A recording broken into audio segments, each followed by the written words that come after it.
Terance. I know last week after the trade, you talked about not really thinking too much about possibly filling Lou's role as the scorer off the bench, but you've had some pretty strong offensive games since then. Do you just kind of see yourself maybe being able to settle into that a little bit? And, despite the loss today, you still had you had a solid offensive game. Do you see yourself kind of being able to take on that role, especially, with your ability to shoot off the dribble, and then you're getting to the rim too with ease? Filling Lou Will's role is really hard. I mean, he brought so much to the team. So I wouldn't say, me filling that role directly. I'm just playing my game and bringing what I bring to the team. And whether that's offensively, defensively, whatever it is, I'm just doing what I got to do to try and win. Scoring the ball, not scoring the ball, rebounding, whatever it is, I'm just trying to go out there and win. So I wouldn't say specifically trying to fill Lou Will's role now. Thanks. Go to Rachel, please. Hey, Terance. Just wondering, now that you've gotten a few days in to actually speak to and talk to Rajon Rondo, what's it been like? It's been pretty cool. I'm not going to lie. It's been really cool. He just knows the game so well. Every time I come back to the bench, he's letting me know something he saw or asking me a question or something like that. He's real eager to learn our offense. He's always trying to figure out what play we're running, how to run it, where everybody has to be. So it's so cool to see a vet like that with so much experience, just, so humble and ready to learn and stuff. It's cool. He's obviously someone you looked up to. You knew his game. It's not like you didn't pay attention to him all these years. So how does the reality match up with what your expectation was?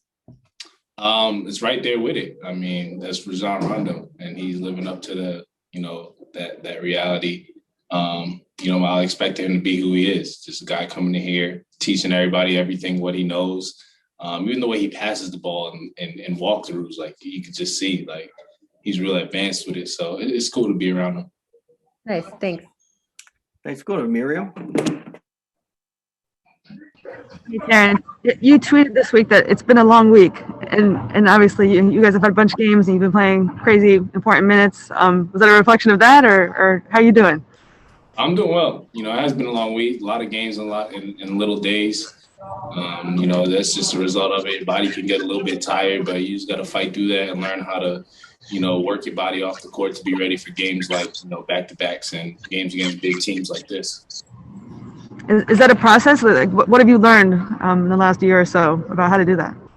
I've learned you just got to stay on your feet. When you're not on the court, you got to relax. Get treatment, whether you're at home or at the facility getting physical treatment, or, at home on the Normatex, watching film, just staying off your feet. Cam, you can go ahead. Hey, what's good, Terance? The coach said you guys did a good job allowing 39 points to the Nuggets in the second half. You bring the energy typically every game, but to start off the game, you guys didn't quite start off with that intensity and sense of urgency that you need to play with a team highly ranked as the Denver Nuggets. What is the reason for that, would you say? And how can you correct that in the future? It's not always easy. The game can go different ways. Basketball is a game of, mistakes and runs and stuff like that. So it's not always easy. It's not always going to go the way you want to go. It's not always sub in and automatically bring a whole bunch of energy and then start coming back and tie the game. Like, it's not always going to go like that. So just one possession at a time. I think that we got to realize that we're going to get everybody's best punch. They want to beat the Clippers when they come in here. They see the names we got. They want to play hard. They want to play their best basketball. So I think we just got to realize that and come prepared better, and just be ready to compete from the start. I'm not saying that we didn't, but we could have done a better job of just competing for that whole first quarter. Thank you, Terance. Thanks. Go to Andrew. Hey, Terance, obviously your breakout continues, and teammates have always talked about how impressed they are with you, but this is still such a veteran locker room, one of the oldest in the league, and Rondo, brings that kind of gravitas even more. Do you feel like you're at this point, you're comfortable? Like if you don't see an effort that you like defensively or whatnot, like you feel comfortable speaking up to the veterans and kind of letting them know? Like, do you feel like you have that room in this locker room?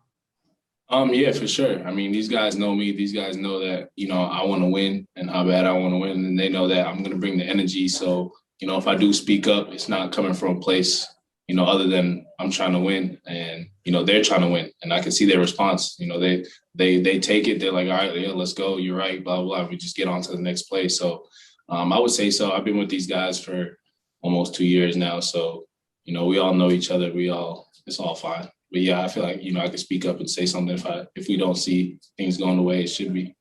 For sure. Thanks, man. Thanks. Apologies in advance if I jack up your name, Jacopo.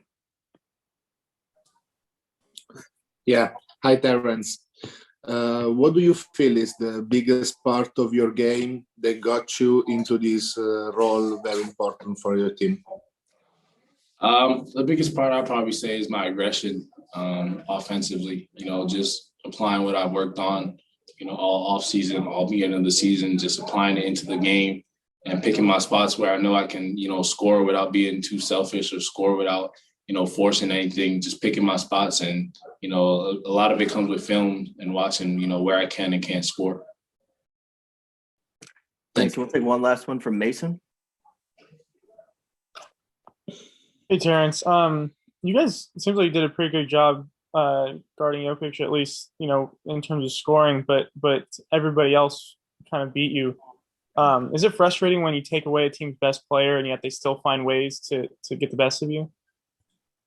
Yeah, it can be. It for sure can be. But like I said, we're gonna get everybody's best punch. Everybody's gonna come ready to play when they come in this building and they're gonna play the Clippers. So we just gotta be ready for that and know that going into games.